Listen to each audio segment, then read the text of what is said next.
With CNN senior political analyst Ron Brownstein and CNN political reporter Maeve Reston. So let's start with these accusers. The Washington Post publishing an account from a woman named Kristen Anderson who claims, by the way, parental advisory, you might want to mute the TV for a second, who claims that Donald Trump slid her hand up and under her skirt and touched her private parts before Anderson pushed his hand away. Not to put too fine a point on it, he grabbed her vagina, which is exactly what he's on that tape. What he said he does. She said he did exactly what he said he did. Look, I mean, I think it's going to be very hard for average Americans to adjudicate each one of these individual cases. I think the clear question for Trump is we have so many accusations from so many sources of varying kinds of inappropriate behavior that ranges from sexual harassment to sexual assault, and he is a candidate who, even before all of this was happening, was facing historic deficits among one voting bloc in particular, college-educated white women. The most any Republican has ever lost among them is 8 points. Three polls out this week with Hillary Clinton 30 points ahead among college-educated white women, 4 times the biggest deficit we've ever seen for a Republican, and that is what makes Virginia so difficult, if not impossible. It's what makes Colorado. It's what makes the suburbs of Philadelphia, makes Pennsylvania. That has been a kind of a headwind for him from the beginning. And you got to think that amid all of this, it's only going to get bigger. But I mean, what's so startling about all of this, Jake, is the way that Donald Trump has been responding to it. I mean, watching his rallies over the last couple of days and even today, coming out and talking about these women and saying things like, I don't think so, or look at her. He's saying for the second day in a row, he basically suggested that these women are not attractive enough for him to sexually assault. Yeah. Right. So I don't understand. Again, it gets back to Donald Trump's core problem, which is that he never tries to expand beyond his base. Right. But if he really was serious about addressing these issues, I don't think he would be going out there insulting all of these women, because even the women who are voters who are out there parsing through these different allegations, trying to understand if they're true or not, for him to have that kind of behavior is just a total, And it's not only the way he's dealing with the women, but think about placing this in the context of a kind of worldwide conspiracy to advance a globalist agenda. It really goes he's sounding more and more conspiracy theory. And it really goes to Maeve's point.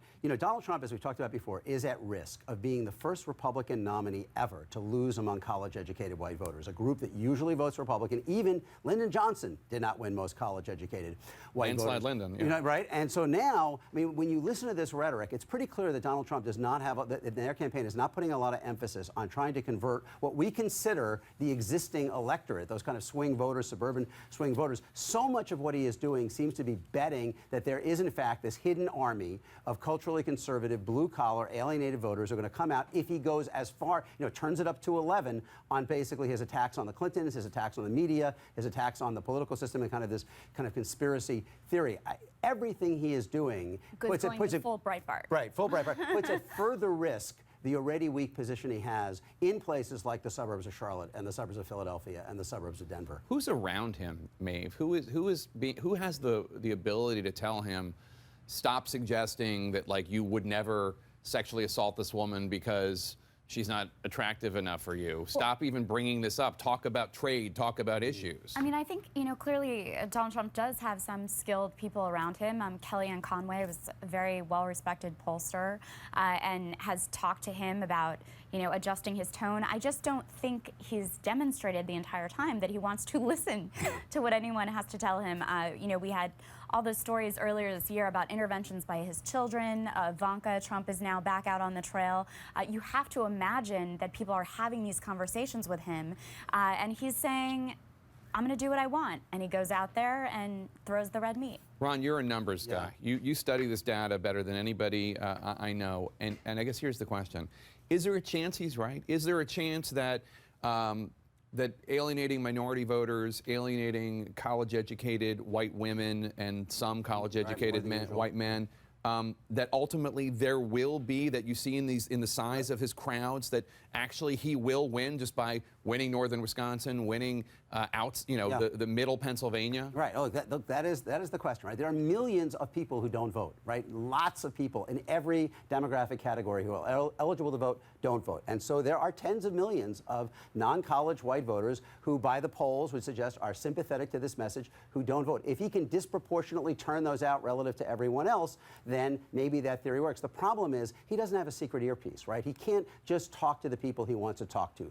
Everybody hears it. And the fact is that the kind of the polarizing, the racially barbed polarizing message, the question about the role of women, everybody else hears that as well. So it's hard to imagine that what he is doing can simply turn out his forces without turning out everyone else. It's more likely that given the dissatisfaction with both of these candidates, the turnout might even be down from Right, 2012. exactly. I mean, that's the one thing I think that the Clinton campaign is so worried about, is if it starts to look like the race is really not close at all, that they can't get their people excited and can't get their people out there. But I think that's why, you know, you have Michelle Obama and President Obama on the trail this week, really making this argument that, you know, a vote for a third-party candidate is throwing away your vote, et cetera. I mean, they are really trying to activate those younger voters to get them out to the polls. Clearly, they're not excited about Hillary Clinton, and we'll see if that works. That's where her problem is really concentrated with younger voters. Ron Brownstein, Maeve Reston, thank you both so much. Really appreciate it.